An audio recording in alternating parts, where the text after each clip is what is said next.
আজ যে বিষয়টা নিয়ে কথা বলবো এটা বেশ কিছুদিন থেকেই আমার মাথায় ঘুরপাক খাচ্ছিল যে ব্যাপারটা এখন এরকমভাবে পরিবর্তন হয়েছে এবং মেয়েদের মাইন্ডসেট এখন ততটুকুই পরিবর্তন হয়েছে।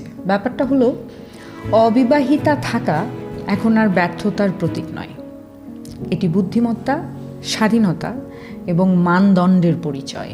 এই প্রজন্মের নারীরা বেঁচে থাকার জন্য, সামাজিক মর্যাদা বা আর্থিক নিরাপত্তার জন্য বিবাহ বন্ধনে আবদ্ধ হচ্ছেন তা নয়। আমরা যারা আমাদের নিজেদের অর্থ আয় করতে পারি, আমাদের বিলগুলো নিজেরাই পরিশোধ করতে পারি, আমাদের জীবন নিজেরাই গড়ে তুলতে পারি, ঠিক তাদের জন্যই বিবাহ এখন আর প্রয়োজনীয়তা নয়, এটি এখন পছন্দের বিষয়। আর সেটাই সব কিছু পরিবর্তন করে ফেলেছে। এখন পুরুষদের মূল্যায়ন করা হচ্ছে তাদের চরিত্র, আবেগী বুদ্ধিমত্তা, সততা, স্থিরতা দিয়ে।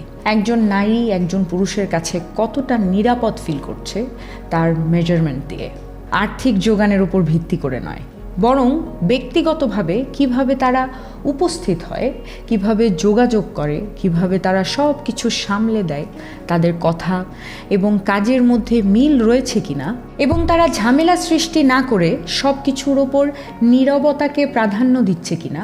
অনেক নারীর অবিবাহিত থাকার পেছনে এটাই মূল কারণ। এখন মেয়েদের পার্টনার সিলেক্ট করার মানদণ্ড পরিবর্তন হয়েছে। তিনি কি উপার্জন করতে পারেন তার চেয়ে তিনি কি বিশ্বাসযোগ্য, সম্মানজনক এবং আবেগগতভাবে পরিপক্ক কিনা সেটা বেশ ইম্পর্ট্যান্ট এবং তাই প্রাধান্য পাচ্ছে। এটাই মূল কারণ অনেক নারী আজ অবিবাহিত। আর ম্যাক্সিমাম পুরুষদেরই বড় করা হয়েছে প্রোভাইডার হিসেবে, সঙ্গী হিসেবে নয়। অর্থ আয় করতে শেখানো হয়েছে কিন্তু সচেতন হতে নয়। সফলতা অনুসরণ করতে শেখানো হয়েছে ঠিকই, দায়বোধ নয়। তাই আজকের নারীরা ঝুঁকিপূর্ণ সম্পর্কের চেয়ে একাকিত্ব বেছে নিয়েছে, সম্ভাবনার চেয়ে শান্তিকে বেছে নিয়েছে, অস্থিতিশীলতার চেয়ে স্থিরতাকে বেছে নিয়েছে।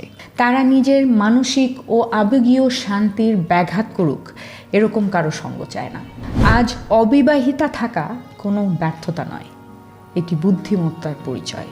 এটি প্রমাণ করে যে প্রেম আর বেঁচে থাকার প্রশ্ন নয়, বরং মানদণ্ডের বিষয়।